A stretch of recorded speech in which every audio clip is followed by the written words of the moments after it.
This is the best Tulum guide if you are considering living in Tulum as a digital nomad or visiting for a prolonged time as a tourist. We've been living in Tulum for over a month with our French bulldog, Milka. So give us your time and attention and we will give you all the information you need to decide if Tulum is the right destination for you.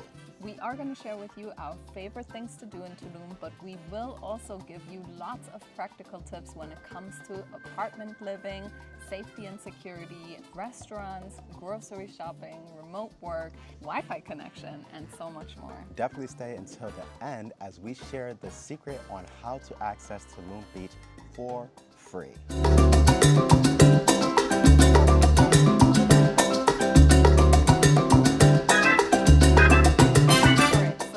We arrived at Tulum Airport in the month of September, which is considered the slow season in Tulum. The Tulum Airport is about 45 minutes away from the city center, and there are a couple of things you need to know when it comes to flying into the Tulum Airport. Immigration was super easy, but to our surprise, customs manually inspected everyone's suitcases by hand. So make sure you plan for some extra time as this delayed us for about 30 minutes. But the actual shocker was what they were actually looking for. So we thought that they would be looking for illegal substances, but it turned out they were actually looking for electronics. Yeah.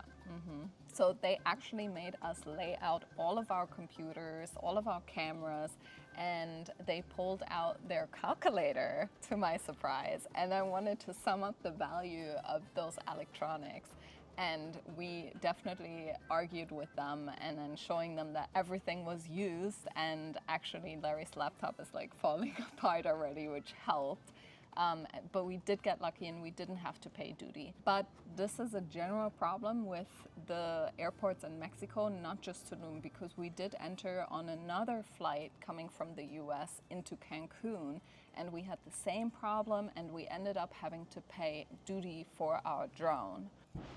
Thankfully, we didn't have to pay that much because I managed to just like within a minute to create really quickly on Canva a fake invoice, and they accepted it. But we also did hear stories of like situations where they didn't accept stuff like that. So yeah, we only had to pay $40 for ours, but just something to be aware of. Definitely do not travel with new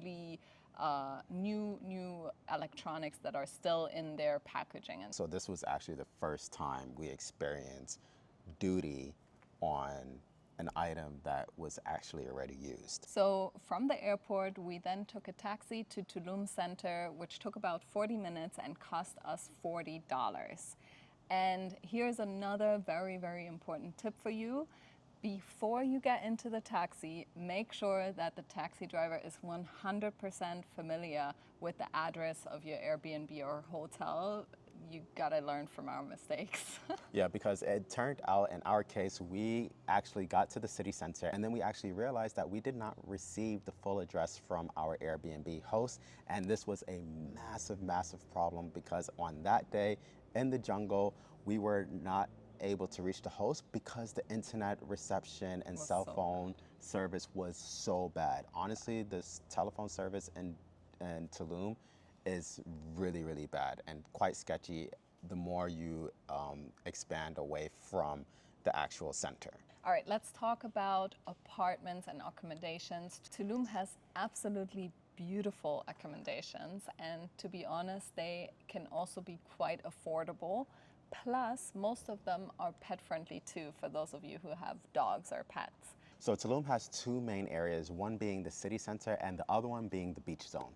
So the city center is going to have a lot more affordable options when it comes to accommodation, and honestly, everything else too. So restaurants are a lot cheaper in the city center. There's tons of shopping, and it's only 15 to 20 minutes away from the beach. So if you're looking for something that's more affordable, definitely choose the city center as your accommodation. Yeah, in particular, a super amazing area to look into is La Veleta, which is where we stayed the first time that we had our Airbnb. If you want to be in walking distance to really nice restaurants, then you should have a look around Calle 7 Sur. Chetumal Cancun or Calle Centauro Sur. If you are staying only for a short trip, then Airbnb or Booking.com are great options for you to look at. So if you are a digital nomad or you're planning to stay for a longer trip, then it does actually make sense to book something in person rather online. So for example, in our case, we found this area where we're staying at right now for about 1,000 US dollars per month. So we actually found this unit on Airbnb, and the cost was like around $1,400 after the Airbnb fees and all these extra fees that seem to exist when you book online. But we actually met the host in person. We asked to see the place, just because honestly, I feel like you really should check the units before you pay this type of money. Yeah, especially if you're staying for a month. Yeah, because like there could be construction happening or multiple things that can go wrong. You really, in my opinion, should try to check it out before committing to something so long. So that's what we did. We paid for our unit in cash. We saved about 400 US dollars. But Tulum is rapidly changing, and they are building everywhere. Yeah, so while this is exciting for Tulum's future, it also causes a lot of noise from the construction. Yeah, so I highly, highly recommend that before you book anything, no matter if you're a tourist or a digital nomad, do your research on the accommodation that you book and look at the most recent reviews of that place. And like Larry said, if you can, even visit in person. Unfortunately, our first apartment that we stayed in Tulum did have a construction site that was drilling and hammering all day from 9 a.m. to 6 p.m. So that's also why we moved from there after 4 weeks. And it's just something to keep in mind when you're looking for accommodation or hotels. So we honestly love Tulum apartments. They mostly have this boho vibe, and it's really, really homey, most of the units, and that's really, really important to us, especially since this is the way that we live. So. And we work from home. Yeah. Exactly. Yeah, speaking of working from home, for those of you who are working from home, the internet speed is definitely going to be a concern. And that's a little shaky too. It's not an easy question to answer. In our first Tulum apartment, the internet was good enough to do our regular work tasks, but we were not able to upload YouTube videos. It took like 3 days to upload. It literally took 3 days to upload one video, and I work from an iMac computer, right? And another problem we'll probably talk about later in this video is that Tulum has so many power outages. So yeah. Honestly, uploading that video, I got really, really lucky, but that you didn't have a power outage. And yeah, and I had to start again, and who knows, yeah. Yeah. So in our second Tulum apartment, the first day we arrived, we had such horrible internet. It was like around 1 to 5 megabytes per second, and it took literally like 3 minutes to load just one web page. They did end up fixing the Wi-Fi, and now it's actually super fast, right? So they fixed it and they took care of it. But after this experience, this made us really like reflect on our life as a digital nomad and traveling to remote places. And we are in a situation where we are running 2 businesses from here or wherever we are. So we need internet. Like that is how we sustain our life. That's what we need. We need reliable internet. Reliable, fast internet. Exactly.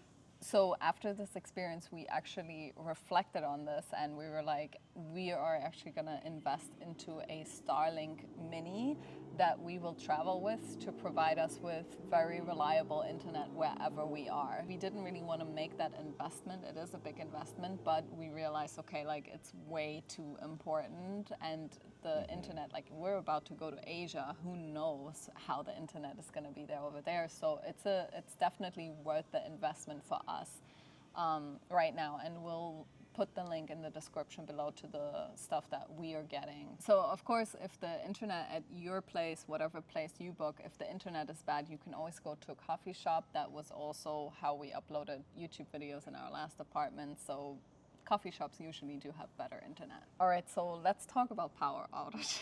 Yeah, so we touched on it already. So we have had a couple of power outages while working from home, but the power never stayed off for more than 5 minutes, except for one time. No, 2 times actually, yesterday too now. At this point, 2 times we've had a power outage. First time it was over 2 hours, so that was quite long. But yesterday, the power was out for at least 8 hours, partial. So some sockets didn't work. That was the first time we experienced an outage like this, where it was only some sockets. Yeah, and we didn't have water either yesterday. Yeah, so because the water apparently also works off of some type of electricity, so they pump the water with electricity. So none of the buildings in our cluster where we're staying right now had water. So we didn't have water for over 8 hours as well. Yeah. So yeah, it's just something to be aware of. This can happen in Tulum.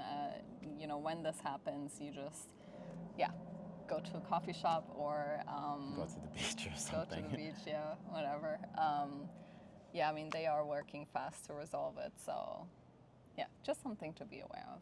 Get used to it. That's, I mean, that's kind of like the attitude that the supervisors and the landlords have. Like, this is a Tulum problem. Yeah, it was apparently a Tulum problem. Yeah, it's because they always say like this area or this grid is doesn't have power, so it's not just us. It's no matter where you go in this area. Yeah, but like we said, like in the past, over 6 weeks that we've been living in Tulum, it only happened twice that it was actually like really a problem. So, all right, when it comes to transportation, there isn't really any public transportation in Tulum, and there's no Uber available here. But there are plenty of ways to get around. You can rent a bike, or you can rent a car, a scooter, and you can even rent ATVs out here, which is pretty cool. So we rented a scooter from a place called Scooterama, and honestly, we really did enjoy their service, and it was quite affordable too. So since we rented the scooter for a prolonged period of time, we ended up paying 250 pesos per day, which is about $13 US. So parking in the city center is super easy and usually free, but by the beach, you do have to pay for parking unless you are going to a beach club that offers free parking with your consumption. So the parking prices for scooters are usually much cheaper compared to cars and ATVs. And the cheapest scooter parking that we found was 50 pesos for the entire day. Yeah, and then the ATVs and cars are, I think, ATVs are 100 and cars are 200 right now, but we're in the off season, so that might change in the on season. And honestly, this also depends on each parking area. So they are independent. It's not by the government, so these are private businesses that are charging for parking, and they do fluctuate. All right, we need to talk about the obvious potholes. Yo, honestly, when you are in Tulum, you have to be very, very careful and alert while you're driving, because the streets can be really, really bad. There are large potholes everywhere, and we have even seen storm drains covers completely missing, which means there are just giant holes in the street. And on top of this, you need to watch out for street dogs, which can be quite unpredictable, because sometimes they will chase you down the street while you're riding on your scooter. Yeah, and let's talk about taxis really quick as well. If you watched any other videos about Tulum, then you probably heard about how much to avoid taxis.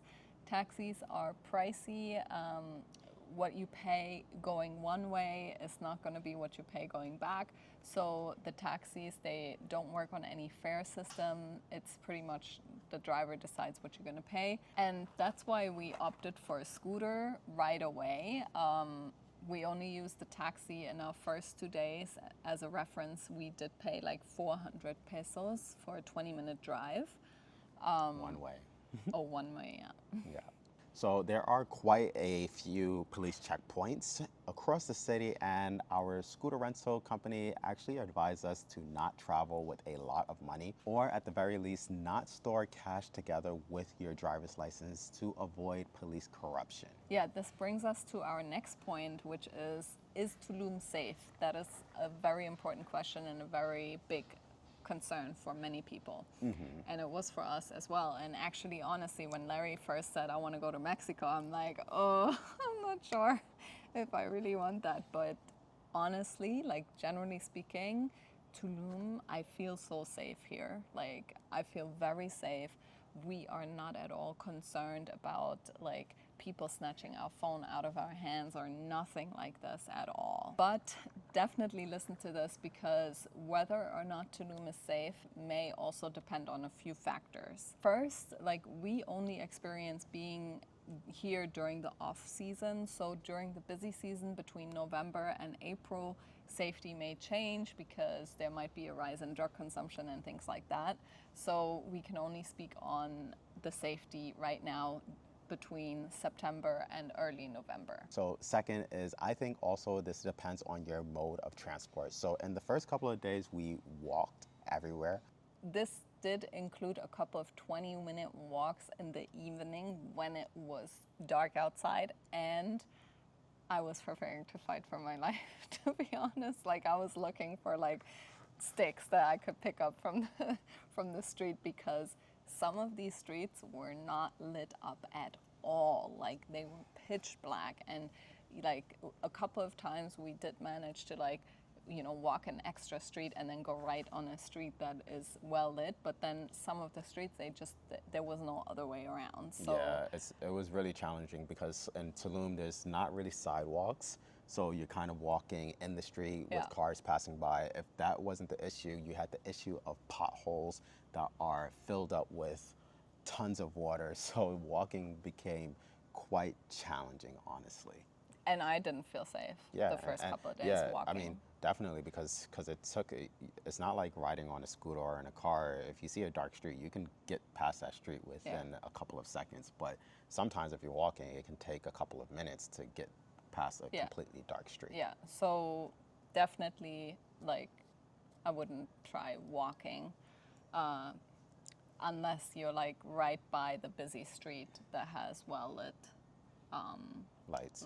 streets. But like I said, like this really all changed once we got the scooter. Now we feel super, super safe in Tulum. And in fact, like we've been here for over a month and we don't worry about like our stuff being stolen, even at the beach. Like it's super safe. Mm-hmm. So the police and military are very present in Tulum, and I can only imagine that there will be even more during the busy season. So there are plenty of police checkpoints on the street, patrol drives down the beach, and the city center's main streets. So we actually got stopped twice this month, and they asked to see our driver's license and the vehicle registration. So they had a drug sniffing dog smell our vehicle, our scooter, and they let us go with no issues because obviously we don't travel with drugs.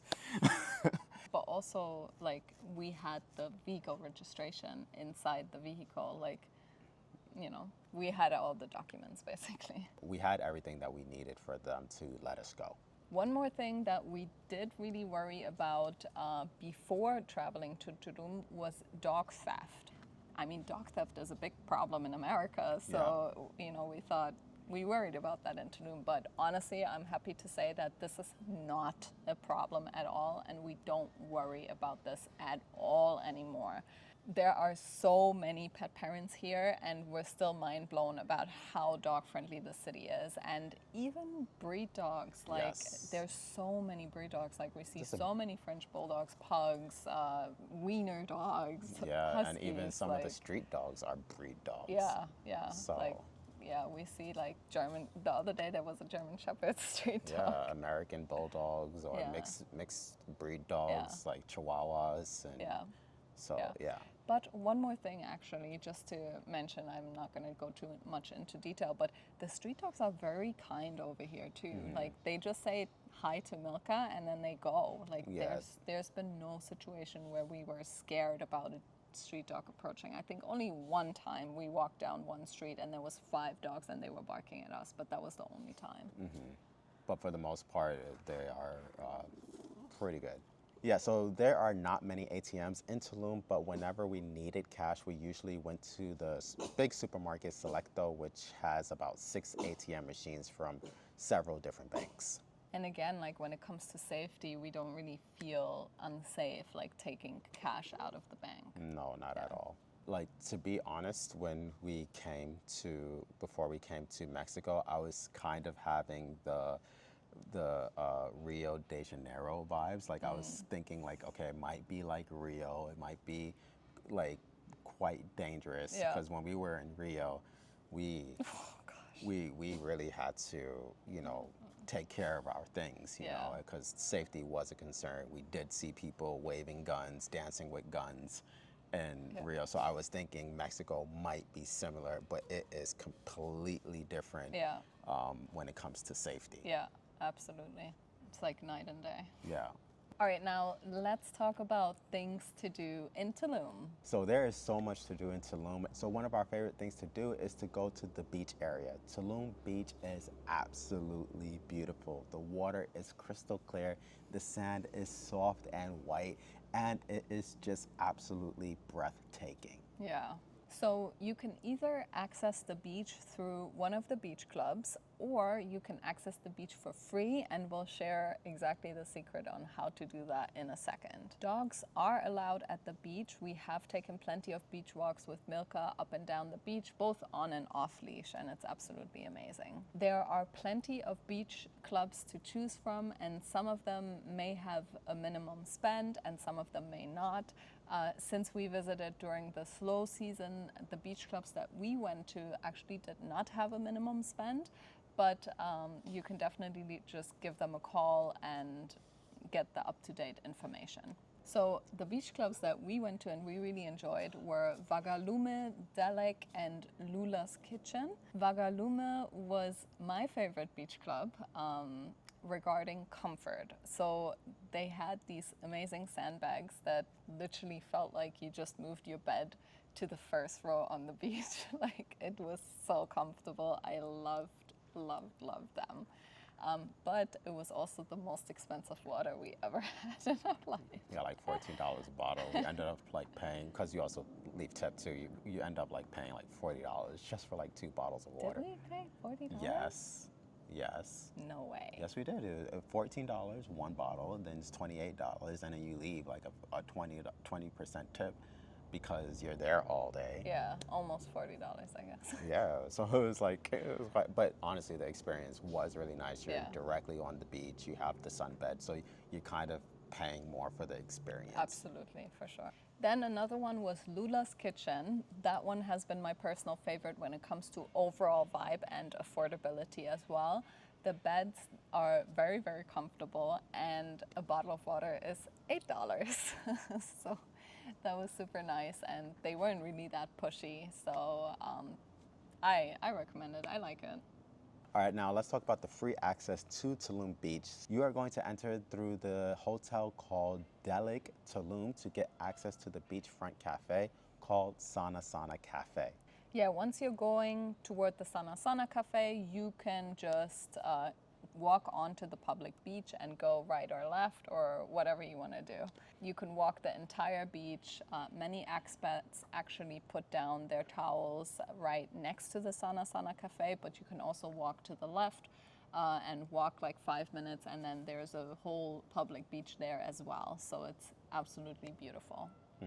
So there's also another really nice hotel that doesn't have a beach but has a really, really nice pool. So the hotel is actually called Hotel Bardo, and they've got really, really amazing food, and the pool is absolutely beautiful. It's like a little oasis. Yeah, so when we went there, there was a 500 peso minimum spend per guest, but that really also depends on the time of the year that you are going. Tulum has an amazing restaurant scene. You can find lots of affordable options and also very expensive options. So it definitely depends on where you're going and what your budget is. One thing though, it can be almost twice as expensive to eat out by the beach area compared to the city center. So personally, we stayed mostly in the city center for dinner, and we paid between 500 to 600 pesos on average for 2 meals and a few beers. And there's absolutely amazing restaurants in the city center. And one thing that I absolutely love, love, love, love about the Tulum restaurant scene is the fact that you're always sitting in nature. Like they do such an amazing job in including nature into the architecture. So like we're sitting at this pizzeria and like there's a tree that's growing through the wall and like they've just built the house or the restaurant around that tree. Like our favorite burger place, Burgerita, which is like it feels like you're sitting in the jungle. Yeah. Like it's just absolutely amazing. Yeah. And I just love outdoor seating. Like I think that might be a German thing. They really do an amazing job at like creating ambiance in the restaurants in general. Like they've got the lighting right, they've got it's just awesome.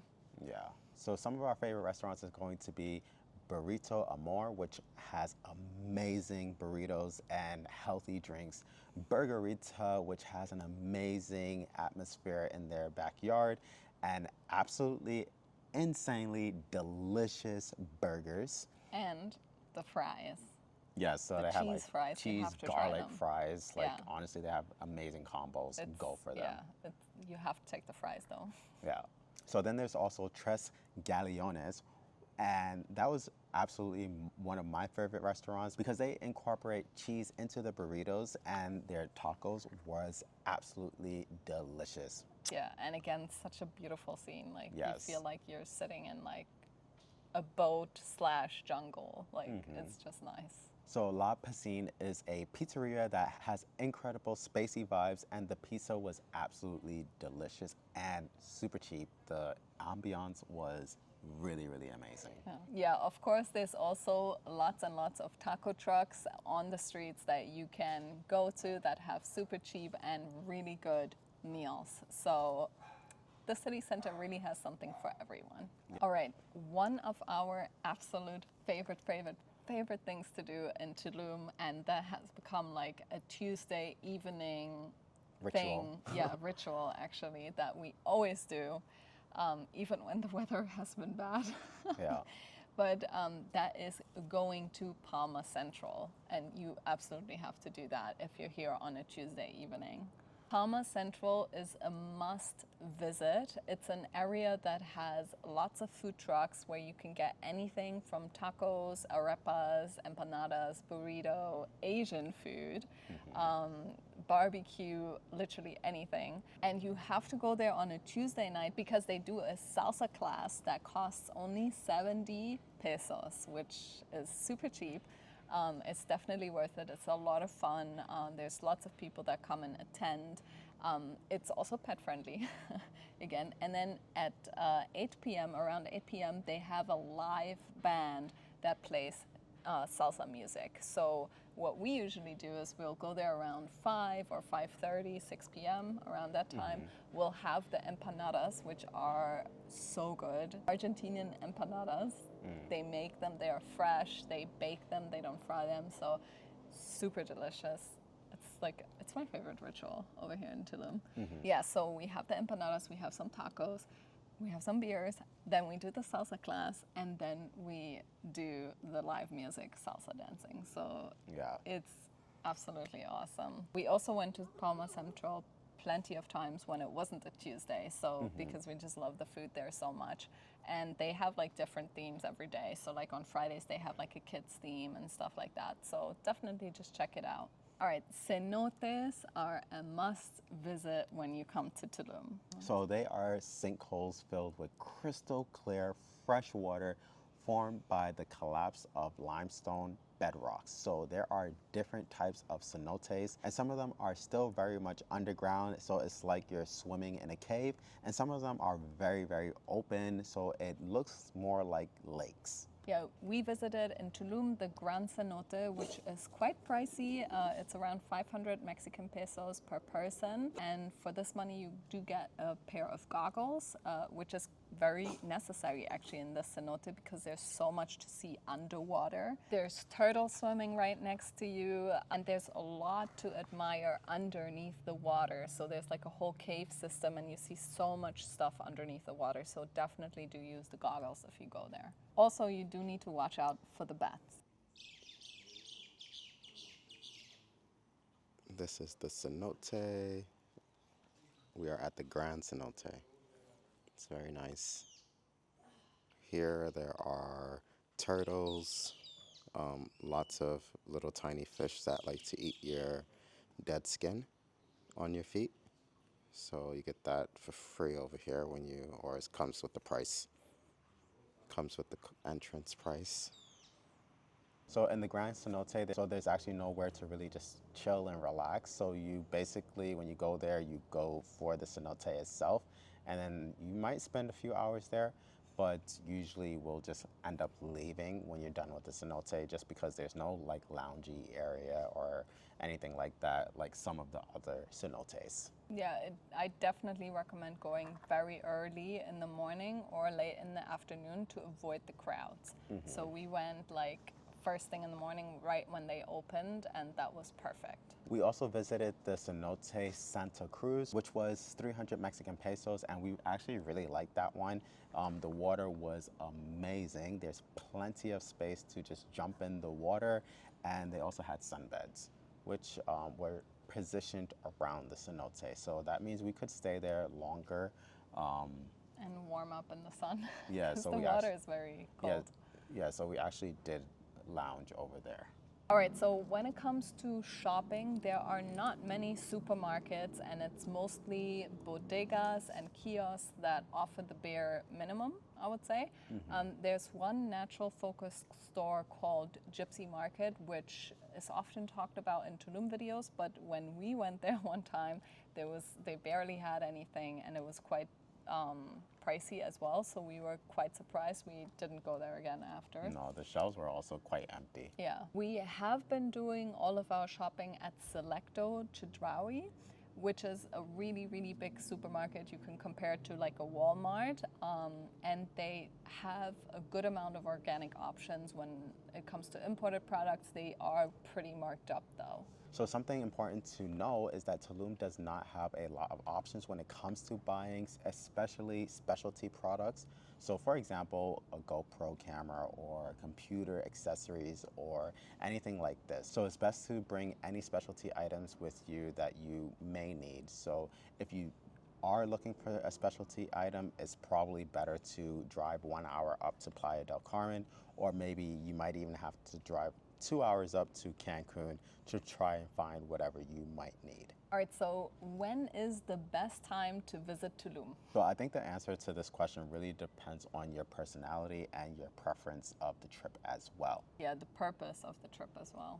So personally, we are digital nomads who enjoy peace and quiet away from lots of tourists, and we also don't really go partying or anything like that. So our routine is that we work from home during the day, and after work we go and explore Tulum, and we get to experience what everyday life is like over here. So personally, we have been here in the month of September and October and beginning of November, which are considered to be the slow season. And personally, we really enjoyed it, actually. So there have been a lot of days though where like we had to cancel our plans because the weather was bad and it rained. There was 2 hurricanes that passed by that didn't affect Tulum too much, but we just had bad weather. Yeah. So during this time that we've been here, it's definitely super slow. So there's definitely not a lot of tourists here. It is quite empty on the streets. It's very chill. The restaurants and the beaches and the attractions have been very empty and just very enjoyable for us. So the weather in September was definitely better than the weather in October. So in September, it only rained a couple of minutes per day. So the ocean was very still, very calm, and clear. Yeah, the beach, like the ocean, hasn't been as nice. Like the turquoise water, we had that in September, but not at all in October. No, not really, no. But we still very much enjoyed our time here during the slow season. But if you are someone who is counting on good weather and calm oceans, then you should really plan your trip based on the dry season. Yeah, yeah. If you're a tourist who only has a couple of days here, then I would probably not take the risk and I would not come during wet season. If you are a digital nomad, one big plus of the slow season has been the affordability. So it seems that everything becomes a little less expensive in Tulum during the slow season. And a lot of beach hotels do not have minimum spend during this time. Restaurants offer special deals and happy hours, and you can also get better prices on accommodation as well during the slow season. I even read some reports of people saying that the restaurants have different prices during slow season compared to high season, but we can't say from personal experience if that's correct. So to sum up, as a digital nomad, if you're not counting on 100% of good weather all the time, if you're flexible with the weather and with your schedule, then definitely I recommend coming here during the off season. If you're a tourist, I recommend coming in the dry season. Now, another thing that everyone is worried about before coming to Tulum is, what about sargassum seaweed? So I don't know if we were just like really incredibly lucky, but the seaweed has not really been a problem at all since we've been here, which was almost 2 months. So online you will often see videos of mountains of seaweed on the beach, but we really have not seen any of that on our trip here in Tulum. We did see it in Isla Holbox. Yes, we seen it there, but we did not have that problem here in Tulum. So maybe we got really lucky, but while we were here, we did not experience that. All right, here is a bonus tip because you made it this far into the video. When it comes to communicating with the locals and staff, I would say Spanish language skills can definitely help you, but they're not necessary. Most people over here, they speak well English or at least basic English. And if you want to brush up your Spanish skills, we will link our favorite language app for you below. But yeah, it really wasn't necessary, honestly. Guys, if you made it this far into the video, that means you probably found this video super valuable, and we have invested a lot of time researching this area and creating this guide to make sure that we can get the best information to you. So if you found this video useful, please do me a favor. All you got to do is hit the like button. It is free to do. And hit the subscribe button if you want to see more of our travels with our dog. Until then, we will see you in the next video. Adios! Hablo